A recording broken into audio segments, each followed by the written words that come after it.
नमस्कार, मैं Satyendra Kumar Sharma, typing instructor, TCAB NIEPVD Dehradun से Hindi braille short hand dictation class में आपका स्वागत करता हूं। तो शुरू करते हैं। हिंदी डिक्टेशन गति 70 शब्द प्रति मिनट। संयुक्त राष्ट्र संघ। संयुक्त राष्ट्र संघ को एक सशक्त संगठन बनाने के लिए इस संस्था की पुनः संरचना आवश्यक हो गई है। विश्व के सभी प्रमुख वर्गों का सुझाव है कि नए राष्ट्रों को संयुक्त राष्ट्र की सदस्यता प्रदान करने के संदर्भ में निषेधाधिकार के प्रयोग को समाप्त कर दिया जाना चाहिए। उचित तो यह होगा कि वीटो की व्यवस्था की प्रासंगिकता पर ही फिर से विचार किया जाए। पामर व पार्किंस ने लिखा है कि सुरक्षा परिषद में वीटो के बार बार प्रयोग या दुरुपयोग ने जितना अधिक संयुक्त राष्ट्र में जनता के विश्वास को डिगाया है, उतना अन्य किसी वस्तु ने नहीं। आलोचकों का कहना है कि वीटो के कारण ही सुरक्षा परिषद शांति और सुरक्षा स्थापित करने के उत्तरदायित्व को पूरा करने में असमर्थ रही है।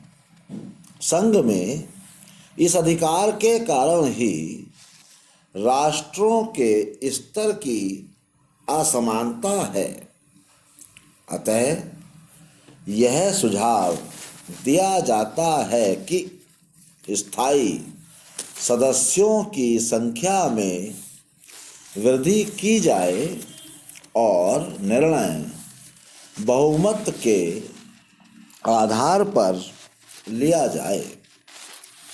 स्थायी सदस्यों में भारत, जर्मनी और जापान को अवश्य शामिल किया जाना चाहिए। संयुक्त राष्ट्र की महासभा में प्रतिनिधित्व के तरीके में परिवर्तन होना चाहिए।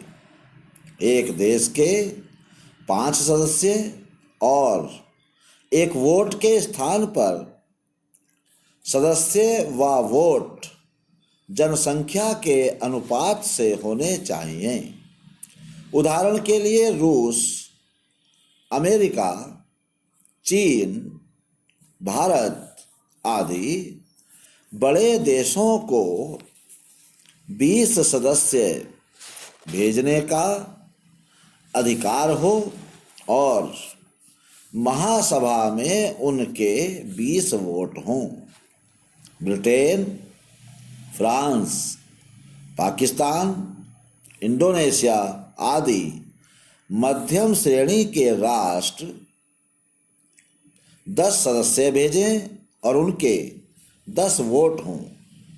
जनसंख्या की दृष्टि से बहुत छोटे देशों को केवल एक मत देने का अधिकार होना चाहिए।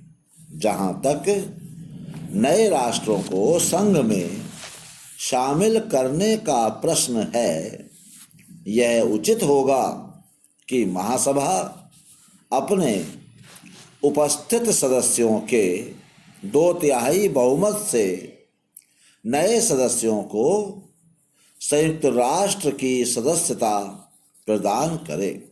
इससे ना तो सदस्यता के प्रश्न पर राजनीतिक सौदेबाजी हो सकेगी और ना गड़बड़ी को प्रोत्साहन मिलेगा।